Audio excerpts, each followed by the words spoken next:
আগাম 5,000 টাকা। আর হ্যাঁ, এই থেকে 20-25 টাকা ওই পাগলা দারোয়ানটাকে দিয়ে দেবে ওই ধান খাওয়ার জন্য। আপনার কথার জবাব হলো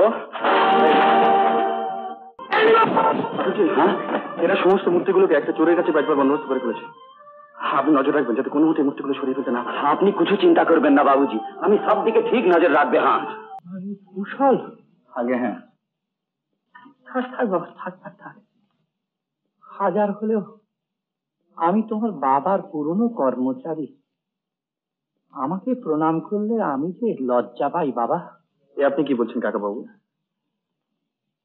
ভালো আছো সব? আগে হ্যাঁ। এখন কি করা হয় বাবা? হর ভবনে 110 টাকা মাইনের একটা চাকরি পেয়েছি। ও, তাতেই কোন রকম চলে যাচ্ছে। উঁচু আশা ত্যাগ করতে পেরেছি বলে অভাবও সব কমে গেছে। সুখের আশায় ছুটে শান্তি হারিয়েছিলাম। সুখ চাই না। চল, সব কাজ ফেলে দিয়ে মূর্তিগুলোর একটা লিস্ট করে ফেলুন তো কুশল বাবু। সব ছবি তুলতে হবে। আমি শহরে গিয়ে এক্ষুনি একজন ফটোগ্রাফার পাঠিয়ে দিচ্ছি। রাইট? বড় সাহেব বড় ব্যস্ত। কেন জানেন তো মশাই? কেন? বড় সাহেবের বিয়ে। আপনি এটাকে বিশ্বাস করেন? এইটা কি ভাগ্যবান মানুষ দেখেছেন কখনো? এই আমাদের বড় সাহেবের চেয়েও ভাগ্যবান। তাই যদি না দেখে থাকেন তা এবার গিয়ে দেখা শুনে মৃগিয়ে না বাবুকে। রত্না ব্যাংকে রাতারাতি ছেলে করিয়ে লোকটা বড় লোক হয়ে গেল মশাই। কি বলেন? হ্যাঁ মশাই, হ্যাঁ, কান নেই না কেন? আগে শোনেন যে খবর। তার উপর আবার 1 লাখ কোটি ছেলে হচ্ছেন আমাদের এই বড় সাহেব। তারই সঙ্গে মেয়ের মেয়ের বিয়ে দিচ্ছেন। ডবল ভাগ্যি মশাই।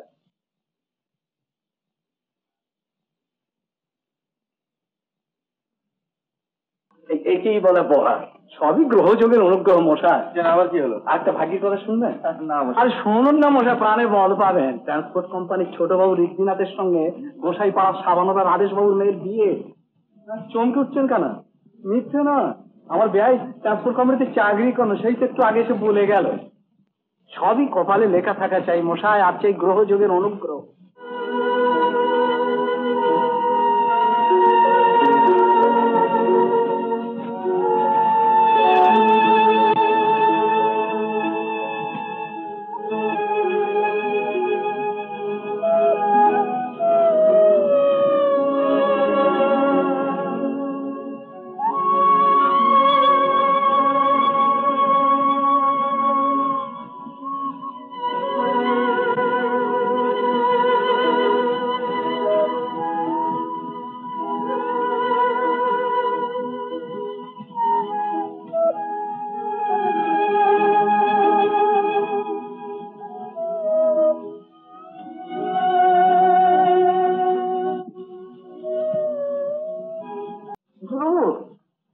বর্ষা যাচ্ছেন, চলুন।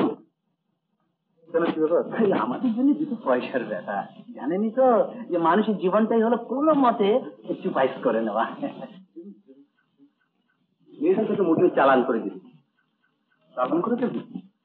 কোথায়? জোন্স নামে আমার একজন বিশেষ বন্ধু, ওইসব পুরনো পুতুলের বিশেষজ্ঞ। জোন্স আসবে গাড়ি নিয়ে, ওই মূর্তি আর মুদ্রাগুলো তাকে আপনি তুলে দিতে সাহায্য করবেন, এই আর। কিন্তু মূর্তিগুলো আপনি বা চালান করে দেবেন কেন? জন শিবা সেগুলো নিয়ে যাবে কেন? এর সঙ্গে তার কি সম্বন্ধ? দেখুন কুশল বাবু, আপনার কাজে যেরকম সিনসিয়ারিটি দেখিয়েছেন তেমনি প্রমাণ করুন দেখি যে আপনি একজন মধ্যবিত্ত কর্মচারী। কাজে তর্ক ছেড়ে দিয়ে আমি যে বলছি সেইভাবে চলুন, আপনাকে আমি 500 টাকা বোনাস বলে পাইয়ে দেবো। ও, ঘুষ? দেখুন মিস্টার রায়, ঘুষ টুস আমি নি না, আর ওসব কাজ আমার দ্বারা হবেও না। তার মানে জোন্সকে আপনি আসতে বারণ করে দিন। মূর্তিগুলো আমি চালান দিলে আপনি বাড়ালে এবার কে? মূর্তিগুলো আমার। আপনার? হ্যাঁ, আমার মানে আমার দেশে। ও,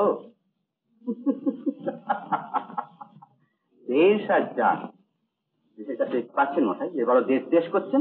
সোসাইটি আর গভর্নমেন্টকে না জানিয়ে সমস্ত কাজ করবেন না মিস্টার রয়। আরে মশাই, সোসাইটি আর গভর্নমেন্টের কাছে কি পাচ্ছেন আপনি? 110 টাকার 1 কোটি বেশি কি? বড় বড় কথা ছেড়ে দিয়ে নিজের দিকটা ভেবে দেখুন। সোসাইটি আর গভর্নমেন্ট আপনাকে তো ভালোই দিচ্ছে, আপনি ভাই সমস্ত কাজ করছেন কেন?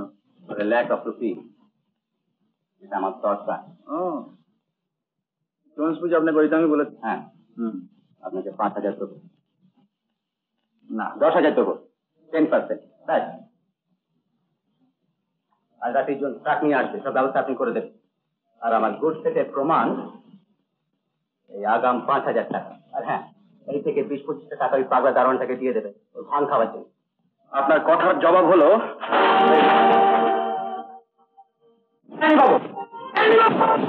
হ্যাঁ, এরা সমস্ত মূর্তিগুলোকে একটা চোরের কাছে বেচবার বন্দোবস্ত করে ফেলেছে।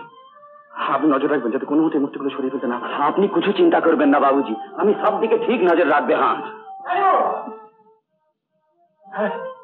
হ্যাঁ, সুপারভাইজার কুশল আর দলান বাড়ির এখনই সাসপেন্ড করুন, ওরা ষড়যন্ত্র করছে মূর্তিগুলো সরাতে দেবে না। এখনই সাসপেন্ড করুন।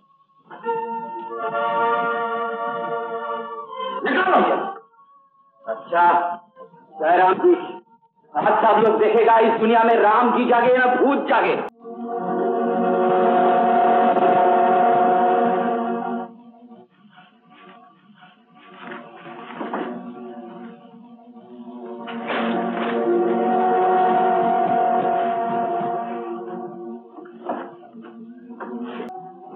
हटो यहाँ से।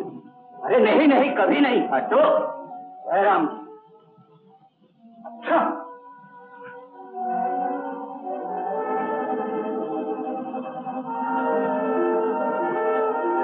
চলো।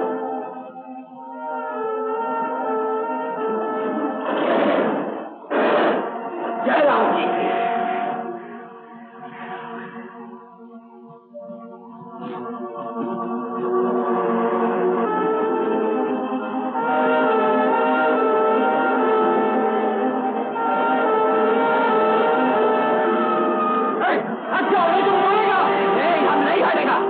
ले जाओ गाड़ी हमारे ऊपर, हम नहीं हटेगा, नहीं हटेगा, हम नहीं हटेगा।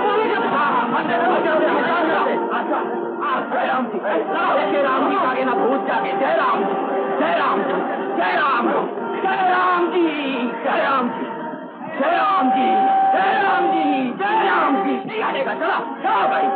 जयराम जी, जयराम जी, जयराम जयराम जी, अशोक जी। উত্তম কুমারের সেরা সিনেমা দেখতে হলে ডাউনলোড করুন ক্লিক অ্যাপ।